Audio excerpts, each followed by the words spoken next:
तर आता हा केमिकल कायनेटिक्स आपण स्टडी करत असताना लेफ्ट हँड साइडला प्रोडक्ट लिहितो, राईट हँड साइडला रिएक्टंट लिहितो, बरोबर?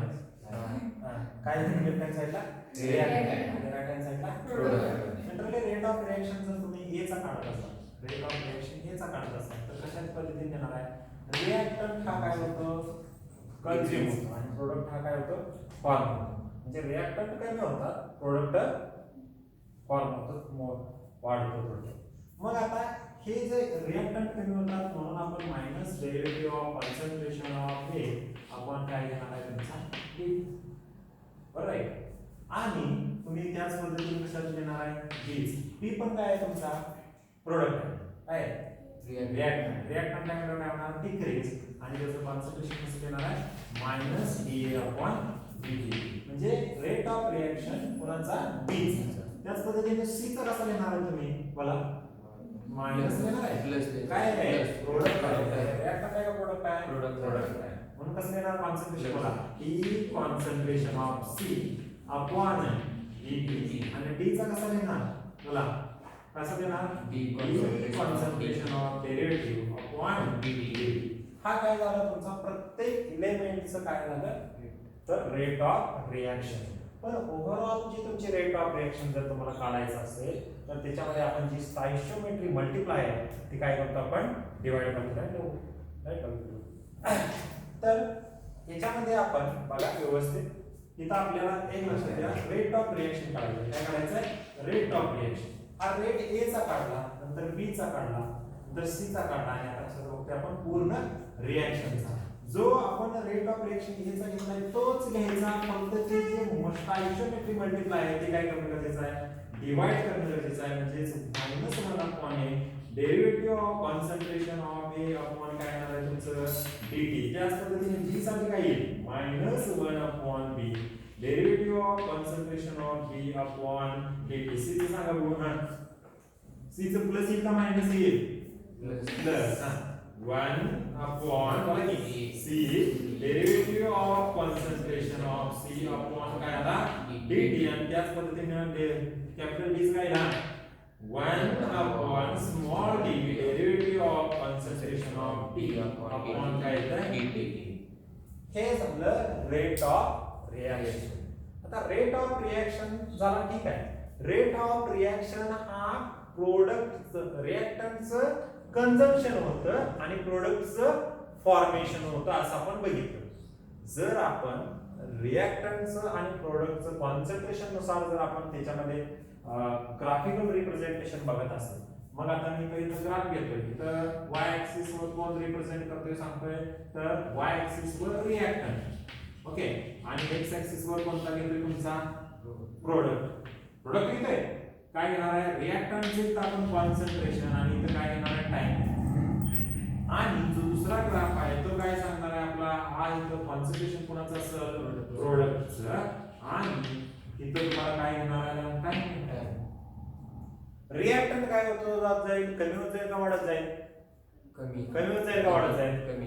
आणि प्रोडक्ट कमी होत जाईल का वाढत जाईल? वाढत जाईल. साधी सोपी गोष्ट आहे, बरोबर आहे. मग आता हे जे रिएक्टंट आहे ते रिएक्टंटचं कॉन्सन्ट्रेशन डिक्रीज होत जातं आणि प्रोडक्टचं कॉन्सन्ट्रेशन काय होत जाईल? इनक्रीज होत जाईल. आला ग्राफिकल रिप्रेझेंटेशनच्या सहाय्याने तुम्हाला. त्याच्यानंतर आपल्याला रेट लॉ बघायचा. आता रेट लॉ काय सांगतो? तर रेट ऑफ रेट लॉ आहे नाव तुझं, रेट ऑफ रेट लॉ. आणि हा रिप्रेझेंट काय करतो बघा? तर समजा तुमची रिएक्शन, समजा तुमची रिएक्शन आहे ए प्लस बी, हा काय देतो तुमचा? ए आणि बी काय झाला तुमचा?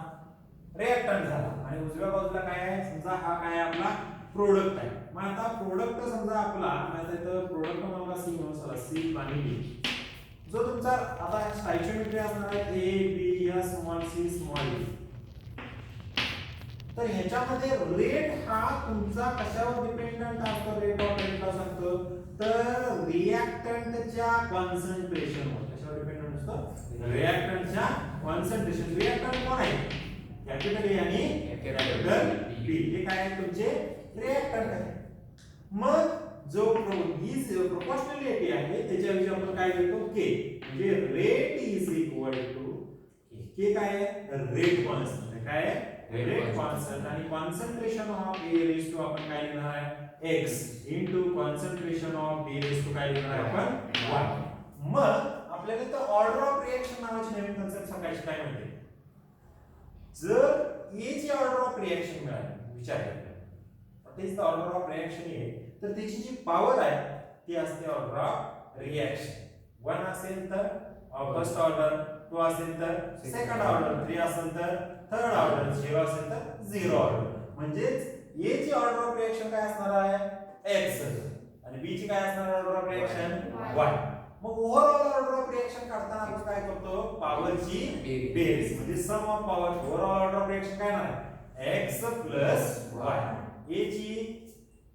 x B ची y overall order of reaction x y y getting this point आता ही झाली रेट लॉ किंवा याच्यावरून आपण काय काढलं तर त्या रेट ऑफ रिएक्शन काढलं म्हणजे रेट ऑफ रिएक्शन रिएक्टंट वर डिपेंडंट आहे का प्रोडक्ट वर डिपेंडंट आहे रिएक्टंट वर प्रोडक्ट घेतल्यास काय इथं उजव्या साईडला म्हणजे रेट लॉ काय सांगतो rate of reaction is dependent on reactant concentration of reactant मग आता आपल्याला जो पहिला आर्टिकल बघितला आपण कोणतं बघितलं पहिलं रेट ऑफ रिएक्शन त्या रेट ऑफ रिएक्शनला आणि रेट ऑफ रेट लॉवरून आपल्याला 3 मार्काचा क्वेश्चन आपल्याला सॉल्व्ह करायचा आता हा बघत असताना त्याला आपल्याला इंटिग्रेटेड रेट लॉ म्हणणार इंटिग्रेटेड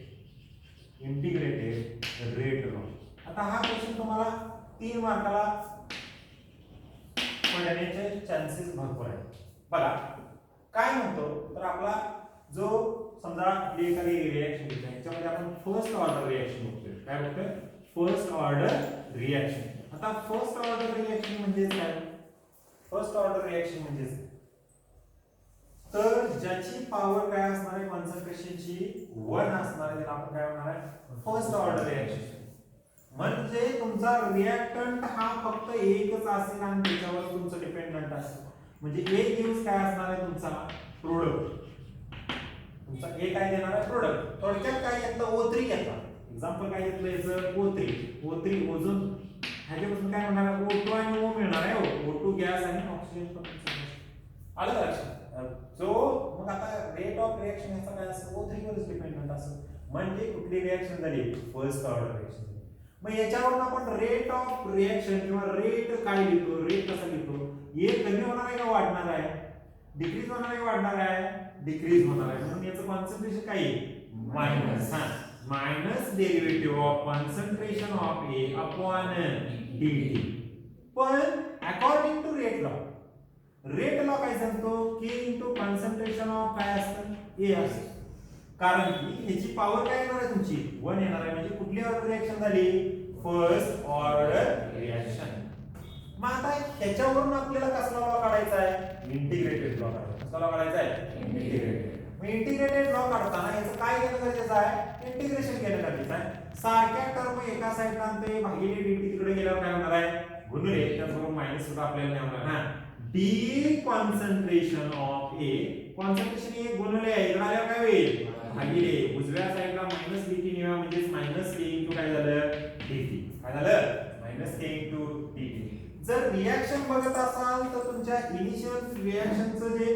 टाइम असेल ते काय असेल 0 असेल जेव्हा टाइम 0 असेल तेव्हा तुमचं कॉन्सन्ट्रेशन पण काय असेल तुमचं इनिशियल कॉन्सन्ट्रेशन असेल 0 असणार आहे कॉन्सन्ट्रेशन हे नॉट इनिशियल कॉन्सन्ट्रेशन त्याच्यानंतर जर टाइम t ला टाइम t ला तुमचं कॉन्सन्ट्रेशन काय होणार आहे चेंज होणार आहे म्हणजे कॉन्सन्ट्रेशन टाइम जर आपण हा आपल्याला लॉ माहित पाहिजे प्रत्येकाला integration of 1 upon x dx हा काय असतो log x असतो काय सांगितलं इंटिग्रेशन ऑफ 1 अपॉन x काय dx काय असतो log असतो x ची व्हॅल्यू कोणी चेंज केली कॉन्सन्ट्रेशन ऑफ a म्हणजे याचं कॉन्सन्ट्रेशन काय आलं त्याचं इंटिग्रेशन काय आलं log of concentration of a log of concentration of a बघा dx ची व्हॅल्यू कोणी टाकलेली आहे कॉन्सन्ट्रेशन a ना म्हणून काय आलं log a आता हे log e असतं त्याला आपण 2.303 परत कन्वर्जन करणार आहे पण तात्पुरता आपल्याला ह्याचं लोअर लिमिट आपण इथं बेसला लिहिणार आहे कॉन्सन्ट्रेशन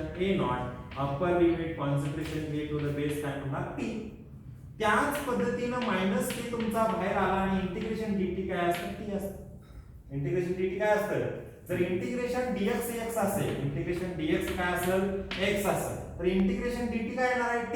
अप्पर लिमिट काय आहे तुमचं बोला अप्पर लिमिट काय आहे t लोअर लिमिट काय आहे 0.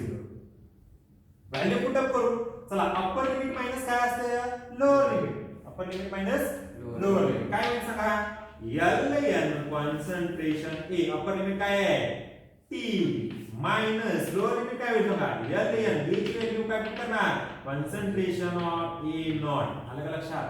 उजव्या बाजूला काय राहिलं minus K upper limit T lower limit 0 T minus 0 काय राहणार आहे टी. आला लक्षात टी मायनस 0 काय राहणार आहे टी.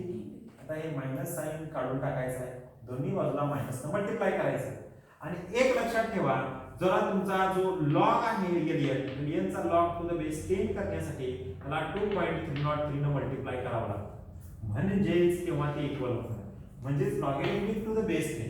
आता एक लक्षात घ्या हे मायनस घालवण्यासाठी हे मायनस मायनस काय होईल प्लस होईल आणि प्लस मायनस काय होईल मायनस म्हणजेच L N concentration of A naught minus काय होईल बोला L N concentration of A to the by time T. हे मायनस काय झालं प्लस प्लस काय झालं मग त्या मायनस केटी चं काय होईल प्लस मायनस केटी चं काय होईल प्लस.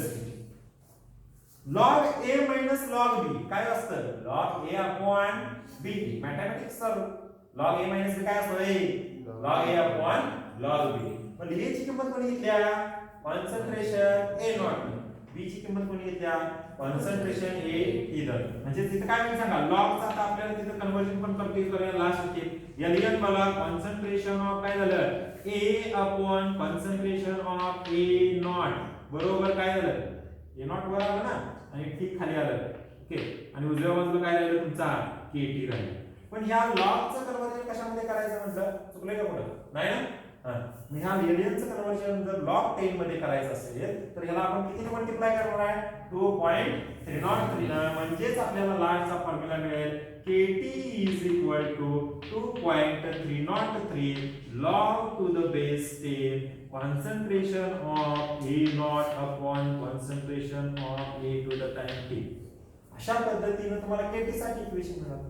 मग आता हा जसा kt साठी इक्वेशन मिळालं तुम्हाला त्याच्यावर हाफ लाईफ पिरियड पण करायचं. काय हे रिएक्शन तुम्हाला समजते का कशी व्यवस्थित आले त्याच्यामध्ये इंटिग्रेशन मॅथ्सचा हा भरपूर आहे. आता आपल्याला पुढे हाफ लाईफ पिरियड करायचा आहे. हाफ लाईफ पिरियड म्हणजे काय हाफ लाईफ पिरियड कोणाचा तर फर्स्ट ऑर्डर रिएक्शन कोणाचा फर्स्ट ऑर्डर रिएक्शन असं म्हणतो वाढ. हेच इक्वेशन घ्यायचं आहे आपले म्हणजे जर तुमचं टी असेल ते टाइम तुम्ही हाफ लाईफ साठी कसं रिप्रेझेंट करणार आहे t1 हाफ न रिप्रेझेंट करणार. हाफ लाईफ पिरियड आपण टी न दाखवतो हाफ म्हटल्यावर काय 1/2. मग आता पुढे आपल्याला जर इनिशियल कॉन्सन्ट्रेशन तुमचं ए नॉट एवढा असेल तर final concentration half life period मध्ये किती होणार आहे अर्ध कॉन्सन्ट्रेशन होणार आहे A upon concentration of A not upon काय होणार आहे 2. मग आपल्याला जर त्याचा टाइम पिरियड काढायचा असेल तर टी काढायचं असेल तर टी ची किंमत काय होणार सांगा मला के आहे तसाच टी ची किंमत काय होईल t1 हाफ कारण की टी काय चेंज करणार आहे t1 ओके हा तुमचा टाइम दिला concentration change 2.3 is equal to आहे तसंच 2.303 पण आहे तीच व्हॅल्यू घेतलेली आहे. log टू द बेस 10 हा आहे तोच आहे कॉन्सन्ट्रेशन ऑफ ए काय आहे न्यूमरेटर मध्ये नॉट पण कॉन्सन्ट्रेशन ऑफ ए नॉट आहे तशीच येईल पण एटी ची जी व्हॅल्यू आहे ती एटी ची व्हॅल्यू काय पुट करणार आहे पण concentration of A not upon 2 concentration of A not upon 2 म्हणजे 2 म्हटल्यावर काय होणार आहे तुमचं गुणुले ए नॉट काय ए नॉट कॅन्सल हे गुणुले के इकडे गेल्यावर काय होईल सांगा भागिले के होईल म्हणजे 2.303 अपॉन काय आला आपला के. आता इथं लॉग तुमचा बघा 10 हे ए नॉट कॅन्सल झालं काय झालं लॉग काय आलं 2. आता हे जर तुम्ही व्यवस्थित कॅल्क्युलेशन केलं 2.303 अपॉन के लॉग 2 संख्या किती अंकी 1 कॅरेक्टरिस्टिक काय आहे तुमची 0 कॅरेक्टरिस्टिक किती आली 0. मग आता 20 चा शून्यात बघायचा 20 च्या शून्यात व्हॅल्यू किती आहे 0.30 10 आणि ह्याचा गुणाकार केला तर तुम्हाला half life period first order reaction साठी हा 0.693 अपॉन काय मिळतो के मिळतो. अपॉन काय मिळतो के. कशासाठी फर्स्ट ऑर्डर रिएक्शन. मग आता फर्स्ट ऑर्डर रिएक्शन नंतर कोणती बघितली आपण झिरो ऑर्डर रिएक्शन पण बघितली बरोबर आहे का. झिरो ऑर्डर रिएक्शन मध्ये काय असतं जसं फर्स्ट ऑर्डर रिएक्शन मध्ये पॉवर काय होती 1 होती कॉन्सन्ट्रेशनची तशी झिरो ऑर्डर मध्ये कशी पॉवर काय असणार आहे तुमची 0 असणार. काय असणार आहे 0. हेडिंग देतो इथं बघा. हा काही तर इथंच बघूया काय कपालीकडनं या चालू करूया. बरं ठीक आहे आपण पलीकडे चालू करू. इथं काय म्हणू आपण चला. हा बोला नेक्स्ट हेडिंग काय म्हणतोय झिरो ऑर्डर रिएक्शन. आता झिरो ऑर्डर रिएक्शन म्हणजे तुमच्या डाव्या साईडला काय देणार आहे रिएक्टंट लिहिणार आहे आणि उजव्या साईडला काय असणार आहे तुमचा काय असणार आहे प्रोडक्ट काय असणार आहे. प्रोडक्ट साठी पी लिहिलं असेल किंवा तुमचा नुसता काय असेल तर पी असेल. प्रोडक्ट साठी पी ओके किंवा प्रोडक्ट असं लिहिलेलं असेल. मग आता आपल्याला परत एकदा रेट ऑफ रिएक्शन काय सांगतो बोला. हा रेट ऑफ रिएक्शन बोला रेट इज इक्वल टू हा काय सूत्र मला हे रिएक्टंट काय होणार आहे तुमचं कमी होणार आहे की वाढणार आहे. कमी होणार आहे की वाढणार आहे कमी होणार आहे. म्हणून चिन्ह काय आलं मायनस. बोला derivative of concentration of A upon काय येणार आहे dt आणि k इनटू कॉन्सन्ट्रेशन कशाचं येणार आहे a च. पण कोणती ऑर्डर आहे 0. पॉवर काय आली ची कोणत्याही संख्येची पॉवर 0 ही काय असते 1 असते. काय असते a रेस टू 0 आपण कसं लिहितो पण a रेस टू 0 काय लिहितो 1. म्हणजे ह्याची व्हॅल्यू काय येणार आहे आपल्याला 1. मग हे आपल्याला सोडवायचं आहे कसं बोला. हा minus D concentration of A upon dt is equal to k into 1. हे भागिले dt जो मायनस आहे ते पलीकडे गेल्यानंतर तुमचं काय राहील डाव्या साईडला D concentration of A is equal to हे मायनस घेतला आणि हा काय राहिला तुमचा dt. आता परत एकदा याचं काय करूया इंटिग्रेशन घेऊया. काय घेऊया इंटिग्रेशन. जसं फर्स्ट ऑर्डर रिएक्शन मध्ये आपण बघा हे सारखंच लिहिलं नाही फक्त या 1 च्या ठिकाणी काय लिहिलंय आपण 0. पॉवर 0 असेल तर व्हॅल्यू काय होते 1. मग आता आपल्याला जे इंटिग्रेशन घेणं गरजेचं आहे. मग इंटिग्रेशन कसं घ्यायचं बघा. इंटिग्रेशन घेत असताना 0 टाइमला असणारं कॉन्सन्ट्रेशन तुमचं इनिशियल कॉन्सन्ट्रेशन आणि टाइम t ला जे कॉन्सन्ट्रेशन असणार आहे तुमचं काय असणार आहे a to the base time काय असणार आहे t असणार. मग integration of d concentration a जसं इंटिग्रेशन dx चं कॉन्सन्ट्रेशन dx ची व्हॅल्यू x असते तसं इंटिग्रेशन dA ची व्हॅल्यू काय असणार आहे तुमची a असणार आहे. मग आता हे लोअर लिमिट तुमचं परत एकदा इथं पुट करायचं. अपर लिमिट काय आहे तुमचं इथं पुट करायचं आणि राईट हँड साइडला तुमचा मायनस k तर आउट साइडला आला. इंटिग्रेशन dt चे व्हॅल्यू काय येणार आहे t येणार आहे. अपर लिमिट t आलं लोअर लिमिट 0. व्हॅल्यू आता काय करतो आपण अप्पर लिमिट मायनस काय करतो आपण लोअर लिमिट करतो. अप्पर लिमिट मायनस काय करतो लोअर लिमिट. मग अप्पर काय आहे तुमचं बोला concentration of A base to the time t minus lower limit काय आहे तुमचं कॉन्सन्ट्रेशन a नॉट आणि उजव्या बाजूला मायनस k तसंच राहिलं t मायनस 0 काय येणार आहे upper limit minus lower limit minus K T. आता हे परत मायनस साइन घालवायचं तोंडाकडे बघा पळायला बघायचं. मायनस साइन घालवायचं आहे म्हणजेच हे प्लसचं काय होणार आहे मायनस आणि या मायनसचं काय होणार आहे प्लस. म्हणजेच इनिशियल कॉन्सन्ट्रेशन मायनस हे तुमचं फायनल कॉन्सन्ट्रेशन टाइम t ला इज इक्वल टू काय आली व्हॅल्यू kT आली. काय आली व्हॅल्यू kT आली. मग त्याच पद्धतीने जसं आपण फर्स्ट ऑर्डर रिएक्शनचा हाफ लाईफ पिरियड काढला तसाच आपल्याला झिरो ऑर्डर रिएक्शनचा पण हाफ लाईफ पिरियड काढता येतो होय की नाही. हा मग इथं हेडिंग देऊ का काय देऊ मला. हा हाफ काय म्हणणार हाफ लाईफ काय पाहिजे आपल्याला पिरियड पाहिजे. हाफ लाईफ काय पाहिजे आपल्याला पिरियड पाहिजे. हाफ लाईफ पिरियड काढताना t ची व्हॅल्यू काय होते सगळ्यांनी सांगा. t ची व्हॅल्यू t/2. आपण काय लिहिणार आहे हाफ लाईफ पिरियड काढताना अर्धा काढायला लागलोय ना t1 हाफ लिहितोय आणि जे फायनल कॉन्सन्ट्रेशन आहे ते इनिशियल कॉन्सन्ट्रेशनचा काय झालं पाहिजे निम्म झालं पाहिजे. म्हणजेच तुम्ही concentration of a to the time t हे कसं असणार आहे concentration of a not upon काय होणार आहे 2/2. कुठं करू व्हॅल्यूवर बघा. हा काय आलं मला इथं kT बरोबर इथं लिहितो k t ची किंमत काय घेणार आपण t1/2. काय घेणार t1/2. बोला इनिशियल कॉन्सन्ट्रेशन तुमचं काय आहे concentration of a not minus concentration A to the time T काय आहे concentration of A not upon काय आहे 2 आहे एकातनं अर्धा गेला किती राहणार आहे अर्धा एकातनं अर्धा किती गेल्यावर किती राहणार आहे अर्धा पण कोण अर्धा राहणार आहे concentration of A not upon काय राहिलं 2 पण हे गुणुले के इकडे गेल्यावर काय होणार आहे भागिले आणि लेफ्ट हँड साइडला काय होतं T1/2 is equal to concentration of A naught upon twice.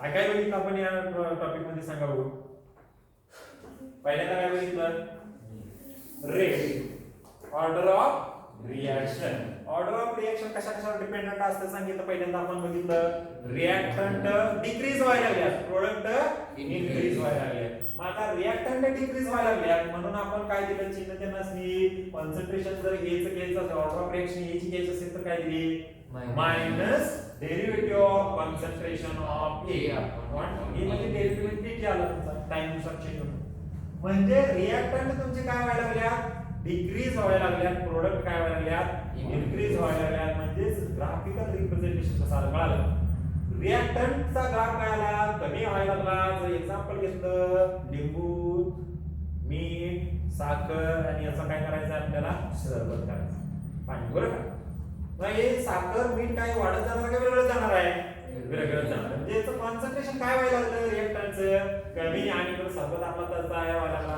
बरं का जरा कमी साखर पडली साखर जास्त का टाकतो मीठ कमी पडलं मीठ जास्त टाकतो म्हणजे हे विरघळतं रिएक्टर काय झालं विरघळायला लागलं आणि प्रोडक्ट काय व्हायला लागला आपला सरबत काय व्हायला लागला तयार व्हायला लागला चहा होतो ना आपण साखर वगैरे का तयार होते असेल पातेल्यात आपण साखर पुढं म्हणजे रिएक्टंटचं कॉन्सन्ट्रेशन काय झालं डिक्रीज झालं आणि प्रोडक्टचं कॉन्सन्ट्रेशन काय व्हायला लागलं आपलं इन्क्रीज झालं मग आता नेमकं रेट ऑफ रिएक्शन जर लिहित असताना त्याच्या स्टॉइचियोमेट्री ज्या मल्टिप्लाय असतात त्या डिवाइड लिहितात कारण की इथं जर तुम्ही बघितलं कॅपिटल ए ला जी स्टॉइचियोमेट्री स्मॉल ए आहे ते आपण डिनॉमिनेटर मध्ये लिहितो आणि ते minus concentration of A upon D त्याला मल्टिप्लाय केलं तर आपल्याला रेट ऑफ रिएक्शन त्या रेट ऑफ रिएक्शन नंतर रेट लॉ आहे जो रेट ऑफ रेट लॉ काय रिप्रेझेंट करतो तर तुमचं जे रिएक्टंट आहे त्याच्या कॉन्सन्ट्रेशन वर तुमचा रेट ऑफ रिएक्शन डिपेंड असतो मग आता ह्यात रिएक्टंट कोण आहे ए आणि बी प्रोडक्ट घ्यायचे का नाही म्हणजे rate is directly proportional to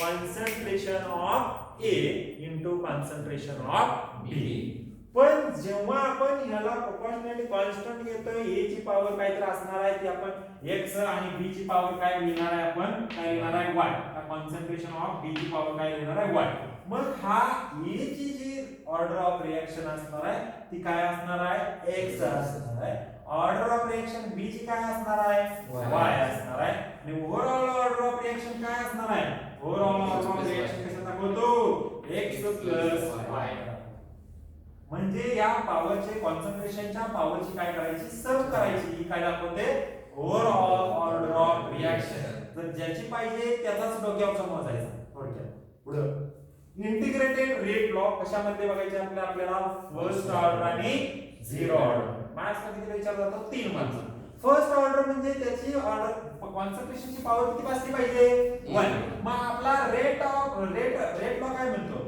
minus derivative of concentration of A upon dt आता रेट लॉ काय म्हणतो K into concentration of A raised to x पण कुठला ऑर्डर आहे झिरो ऑर्डर आहे कुठला ऑर्डर आहे पॉवर काय लिहिणार आपण 1 पॉवर काय लिहिणार त्याच पद्धतीने आपण इकडे काय म्हणतोय झिरो ऑर्डर ऑफ रिएक्शन म्हणून आपण इथं फक्त काय चेंज केलेलं आहे पॉवर A1 च्या ठिकाणी काय लिहिलेले आहे झिरो लिहिलेले आहे बाकीचं सगळं इंटिग्रेशन मॅथ्स आहे इथं पुढं मग आता आपण काय केलं हे गुणुले आहे कॉन्सन्ट्रेशन इकडे आलं भागिले आलं dt भागिले इकडे गेलं गुणुले झालं म्हणजेच minus D concentration of A upon A आहे हे मायनस पण तिकडे लिहिलेलं आहे मग इथं कॉन्सन्ट्रेशन ए आहे 1 अपॉन x चं जे इंटिग्रेशन काय असतं log x असतं म्हणून log कॉन्सन्ट्रेशन ए लिहिलं इथं मायनस के आला आउटसाइडला परत इंटिग्रेशन dt ची व्हॅल्यू उलटी राहिली upper limit minus lower limit upper limit minus lower limit by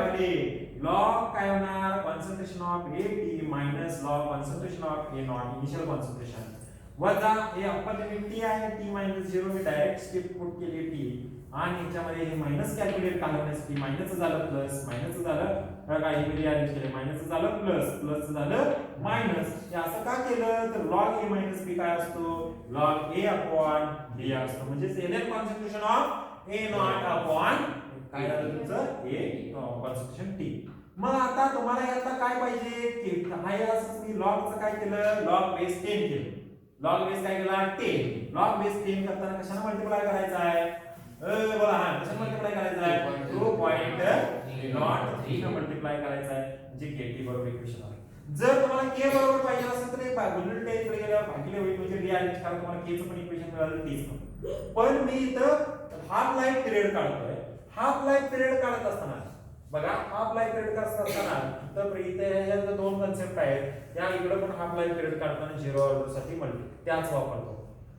half life period करताना टाइम तुमचा हाफ असणार आहे, कॉन्सन्ट्रेशन तुमचा हाफ झालेला असणार आहे. व्हॅल्यू पुट अप करा, ए नॉट ला ए नॉट कॅन्सल होईल.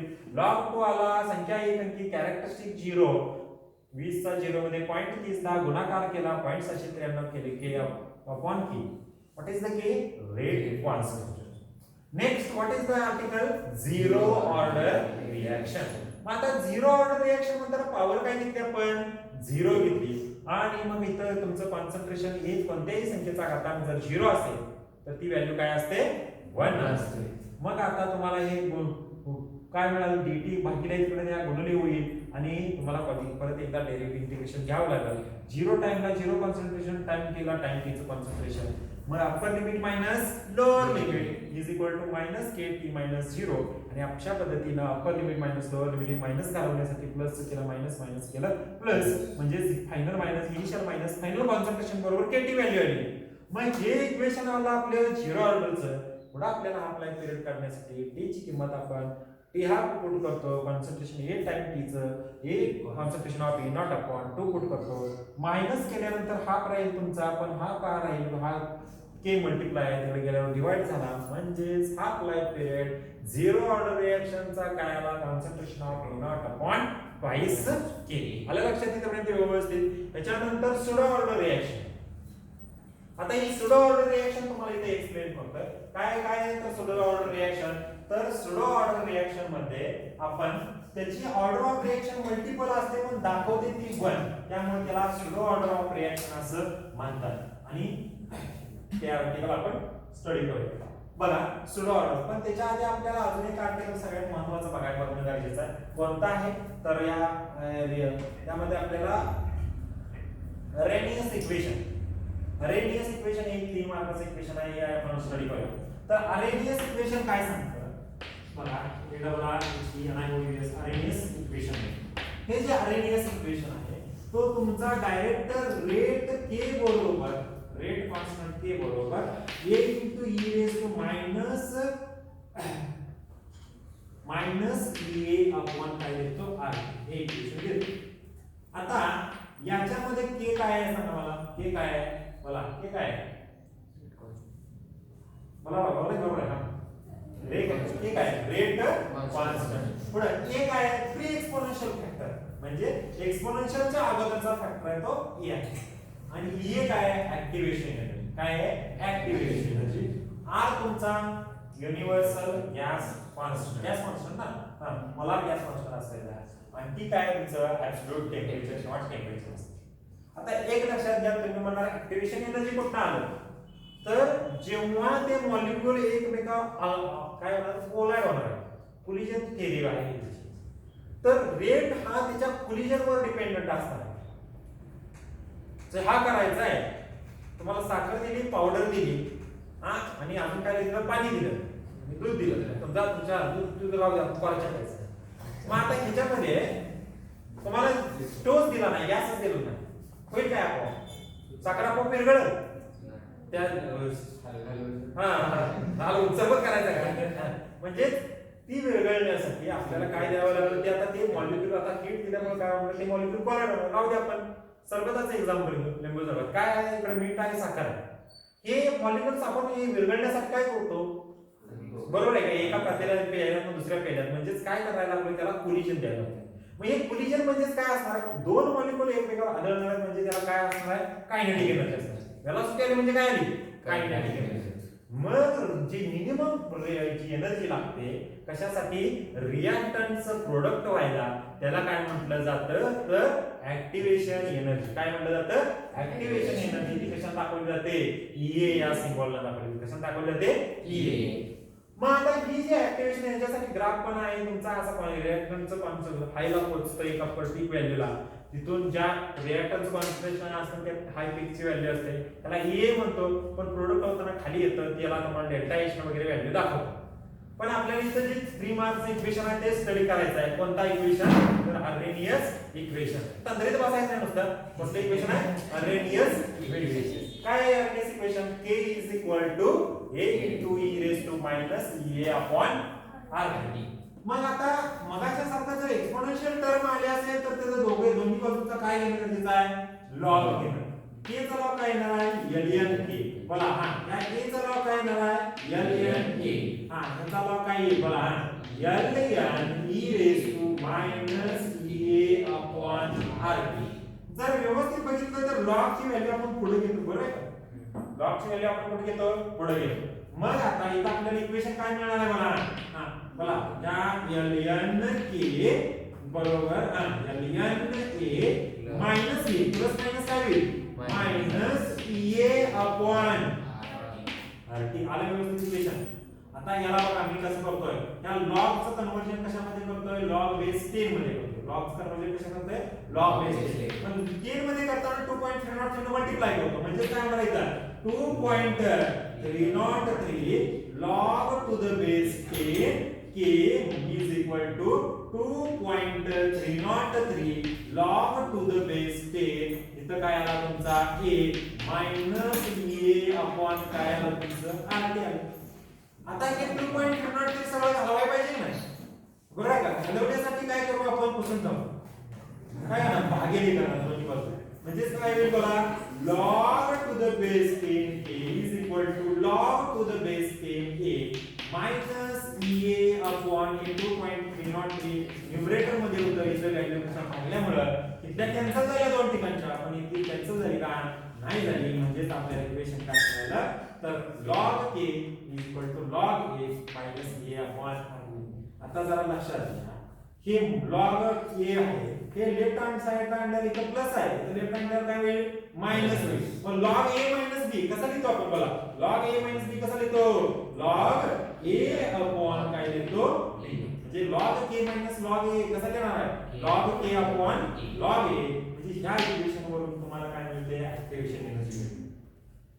मग आता याचा ग्राफ पण आहे. आता हा याचा ग्राफ डिक्रीजिंग येईल कारण की इथं स्लोप तुमचा बघा हे जर इक्वेशन कॅल्क्युलेट करायचं असतं बघा हा ऍक्सिस काय दाखवणार आहे आपला y. हा काय दाखवणार आहे y ऍक्सिस. समजा आपण ग्राफिकल रिप्रेझेंटेशन दाखवायला लागलो तर हे log to the base 10k काय दाखवेल y ऍक्सिस दाखवेल आणि हा जो 1/t आहे तो तुमचा काय दाखवेल x ऍक्सिस दाखवेल. जर तुम्ही हा y म्हटला तर हा काय असणार आहे कॉन्स्टंट आहे. कॉन्स्टंट म्हणजे काय आहे c आहे आणि हा तुमचा काय असणार आहे तो mx असणार आहे. m काय आहे तुमचा मायनस e अपॉन 2.03 r आणि 1/t काय आहे तुमचा हा x आहे. म्हणजे x जर आपण पुट केला ना x 1/t पुट केला x ऍक्सिसला मग हा स्लोप निगेटिव्ह आहे का पॉझिटिव्ह आहे निगेटिव्ह आहे. इनिशियल तुमचा पॉइंट कुठं तर log a इथं असेल पण ही व्हॅल्यू काय होत जाणार आहे डिक्रीज होत जाणार. काय होत जाणार आहे डिक्रीज. म्हणून ग्राफ कसा आला कळालं का log ak with respect to 1/t. Equation कोणता आहे y mx c. C constant आला स्ट्रेट लाईनचं इक्वेशन आहे म्हणून ड्रॉप स्ट्रेट येते पण याच्यामध्ये स्लोप जो आहे तो निगेटिव्ह आहे त्यामुळे आपल्याला व्हॅल्यू कशा मिळाल्या त्याचे ग्राफचे स्लोपचे निगेटिव्ह आहे. मग हे झालं ग्राफिकल रिप्रेझेंटेशन. आता मी तुम्हाला याच्यामध्ये जे इक्वेशन आहे ते तुम्हाला इथं सॉल्व्ह करून दाखवतोय. कशासाठी दोन टेम्परेचरसाठी. आता इथं जर बघितला तर तुमचा 1 काय आहे इथं t आहे ऍक्च्युअली मी इथं कंस घातला होता. आता दोन टेम्परेचर साठी आपल्याला इक्वेशन काय कॅल्क्युलेट करावं लागणार आहे. एक तुमचं T1 साठी आणि दुसरं कशासाठी तर तुमचं T2 साठी. मी आता इथं लिहित नाही पण एकाखाली एक इथं लिहितो. पहिलं टेम्परेचर T1 साठी. T1 साठी तुमचा जो रेट असेल तो काय असेल K1 असेल. T1 साठी रेट काय असेल K1 असेल. मग व्हॅल्यू काय होईल असा log to the base 10 ची व्हॅल्यू काय आली K1 is equal to log to the base 10 a minus ए आहे तसाच राहील, कॉन्स्टंट 2.03 आर तसाच राहील. टी ची व्हॅल्यू काय होणार तुमची? T1. काय आहे टी ची व्हॅल्यू? T1 झाली. आता त्याच पद्धतीने तुम्हाला T2 साठी रेट कॉन्स्टंट काय होईल बदल? जेवढं टेम्परेचर तेवढा रेट तुमचा बदलेल. म्हणून T1 साठी K1 आणि T2 साठी K2.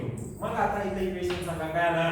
log K1 च्या ठिकाणी काय टाकणार तुम्ही? log to the base 10. K1 च्या ठिकाणी K2. K1 च्या ठिकाणी काय टाकला? K2. log 10 कॉन्स्टंट बद्दल का? कॉन्स्टंट बद्दल का? नाही. म्हणजे काय झालं? log टू द बेस 10 म्हणजे मायनस a अपॉन काय आला? 2.303 r आणि इथे काय आला? त्याला इक्वेशन आपण समजा 1 म्हणलो, याला इक्वेशन 2 म्हणलो. 2 मधून 1 वजा करूया. 2 मधून 1 काय करूया? वजा करूया. हे log k2 log k1 log a b मध्ये आला का? म्हणजे फायनल इक्वेशन तुम्ही कसं देऊ शकता डायरेक्ट? तर k2 k1 का? तर ह्याच्यातून ही व्हॅल्यू वजा केली. log a log b काय असतो? log a b. बरोबर ना? तुमचं काय येणार आहे? बरोबर. ह्या कॉन्स्टंट मध्ये हा कॉन्स्टंट गेला 0 याची काय गरज आहे काय? नाही. log to the base 10 a log to the base 10 a cancel झालं. मग आता ह्याच्यातून तुम्हाला हे वजा करायचं. याच्यातून हे वजा करायचं आहे. मग तुम्हाला कॉन्स्टंट कोणतं घ्यावं लागेल? a 2.303 ही व्हॅल्यू काय आहे? r. ही दोघात कॉमन आहे म्हणून आपण कॉमन घेते. याच्यात काय उरलं? -1/t2 -1 काय उरलं? t2.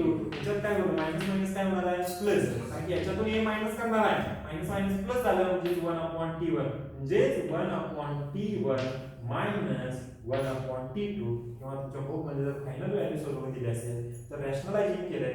t2 इकडे आलं t2 t1/t1 t2 असं तुम्हाला log k1/k2 चा ग्राफ मिळतो.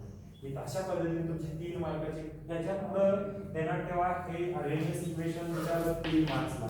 इंटिग्रेटेड रेट लॉ 3 मार्कला. त्याचबरोबर zero order, first order, zero order ही 3 मार्क. अशा प्रकारे जवळजवळ 9 मार्काचं तुमच्या फळ्यावर जे दिसते ते पूर्णपणे आहे. त्याचबरोबर 2 मार्कला विचारलं तर half life period first order साठी, half life period zero order. समजलं?